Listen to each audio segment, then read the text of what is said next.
The face I had buried 5 winters ago was standing across the Highmore market, and my heart stopped as though a blade had gone into it. It was a child, a small boy no higher than a mill-wheel's hub, watching the river thaw carry ice down the swollen current. He turned his head to laugh at something, and I forgot how to breathe. Those were my mother's eyes, the same gray shot through with amber, the same tilt of grief and mirth held together in one glance. My mother had been dead 9 years.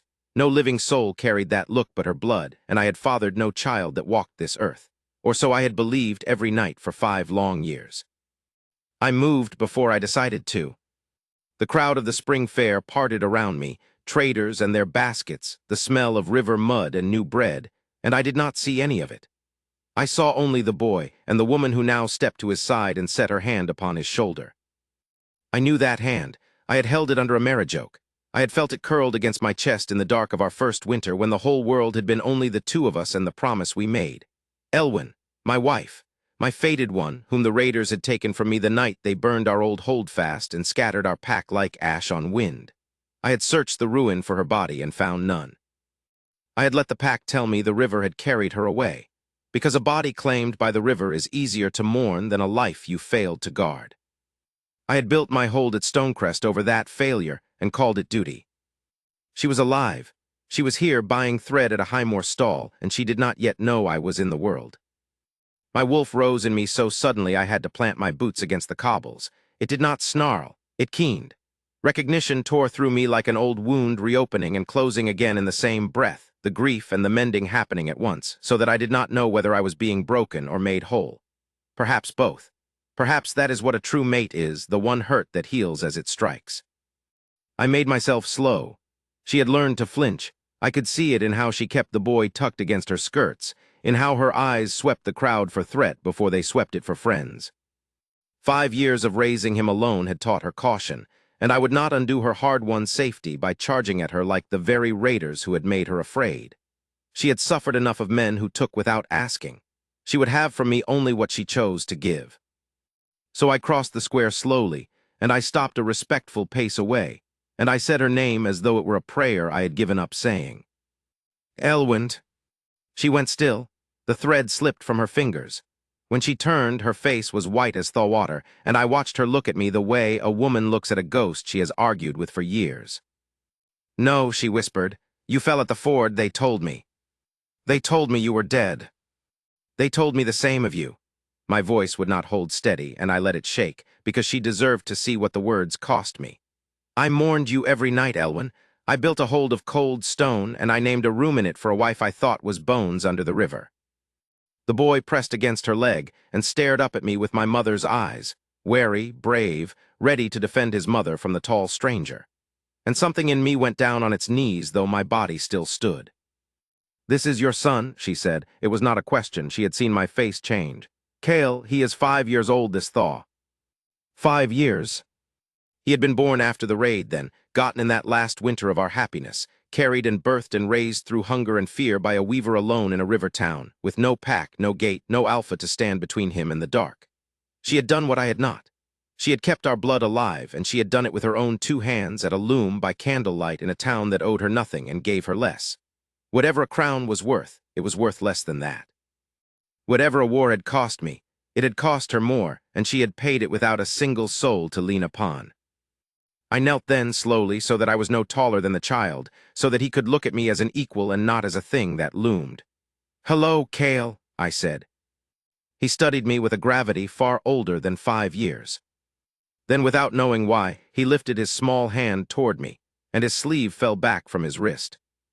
I saw it, and the last of the ground went out from under me.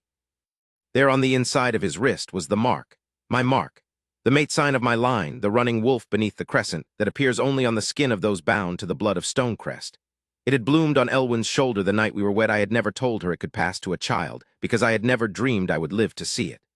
But there it was, silver pale on my son's small wrist, proof past any doubting, past any word of any man who had ever lied to either of us. He bears the mark, I said. My hand was shaking so that I did not dare touch him with it. Elwyn, he is the heir. He is my heir, and I did not know he lived, and I could not finish. 5 years of grief broke over me all at once, and I, an alpha king who had faced a warband without flinching, wept in the middle of a market square with my son's small hand hovering over mine. It was Cale who decided it. He set his palm against my knuckles, the way a child touches something to learn whether it is warm, and he found that I was warm, and he did not pull away. "Are you my papa?" he asked. "Yes," I said, "if you will have me." He considered this with the whole seriousness of his years. Then he looked up at his mother because she was the world and I was only a stranger who wept, and he waited to see what she would say. That was right. That was exactly right. She had earned the deciding of it, all of it, and I would not steal one grain of it from her. Elwyn looked at me for a long time. I saw her weigh the years, the loneliness, the nights she had rocked a fevered child with no one to spell her. I saw her weigh the risk of believing in me again. I did not rush her. I would have knelt on those cold stones until the thaw became summer if that was what her trust required. "You did not come," she said at last, and her voice cracked on it. "For 5 years you did not come." "Because I did not know." I met her eyes and did not look away from the hurt in them. "If I had known, Elwyn, there is no river deep enough, no war wide enough, no lie strong enough to have kept me from you. I would have crawled to Highmore on my hands. I swear it on the mark our son carries. I did not fail you by choosing. I failed you by believing men who wanted the searching to stop." She pressed her hand to her mouth. And then, slowly, as the ice went by on the river behind us and the spring light lay warm across the muddy square, she reached out her other hand toward me. Not for the boy to hold, for me. I took it as though it were the only solid thing in a flooding world. We did not go to Stonecrest that day, nor the next. I did not sweep them behind my walls as though possessing them would mend the years. Instead, I stayed in Highmore. I took a room above the Weaver's Row, and each morning I learned my son, and each evening I courted my wife again from the beginning, as slowly and reverently as if we had never been wed, because the woman she had become deserved to be wooed and not merely reclaimed. And I built a thing with my own hands, in the yard behind her workshop where the river light fell. Not a throne, not a great hall to announce an heir. I built a loom house. A wide, bright room of honest timber with tall windows to catch the morning and a hearth that would not smoke and beams broad enough to hang the great warp threads she had never had space for. In the center I set the largest loom I could commission, oak and ash, so that the weaver who had kept my blood alive through winter and want would never again work cramped and cold.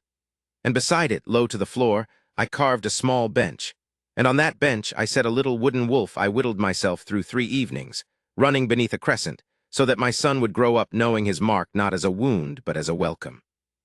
When it was finished, I brought them to the doorway and I stood back, and I let them enter first. Elwyn walked the length of the loom house with her hand trailing the new warp, and Cale ran to the little wolf and held it up to the light, and my wife turned to me with the whole of 5 stolen years shining wet in her eyes. "You built us a home," she said. "I built you a place to make," I answered. "The home is wherever the 3 of us stand. I only wanted it to have good windows." And she crossed the room and laid her head against my chest where she had lain in the first winter of the world. And my wolf, that had keened for 5 years in the dark, at last lay down in peace.